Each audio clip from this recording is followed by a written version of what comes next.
Bahala yung buang na yan dyan. Ay, ah, guys, hayaan nyo na yan guys. Ganyan na talaga yung ano guys. Takot kasi siya sa camera. Natatakot kasi yung mukha. Ayan yung mga kapatid. Oh. Yung kasama ko kasi, ayaw niya mag-face reveal.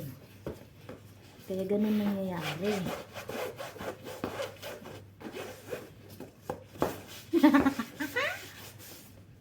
Nakikita niyo ba yan? Nakikita niyo ba ang hindi ko nakikita? Tingnan niyo nga yan.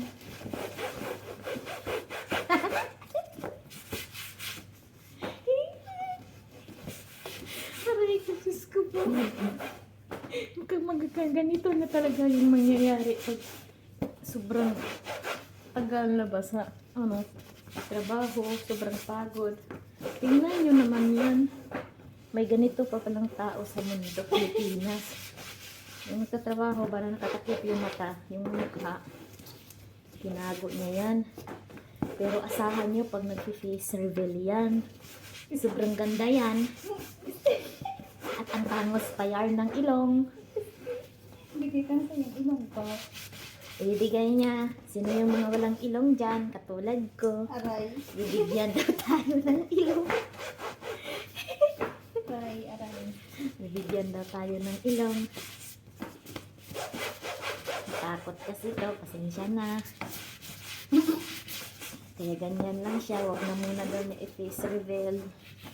Hanggang dyan lang muna. Takpan na muna daw niya. Oh.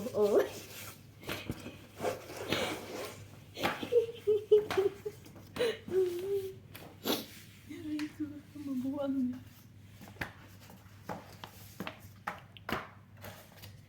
Oh, tingnan nyo naman yan. Ginagawa niya sa buhay, oh.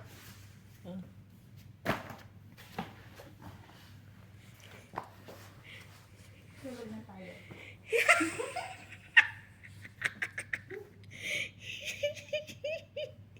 Aray ko, baliw na nga yan. Ayan na yung nangyari sa kanya.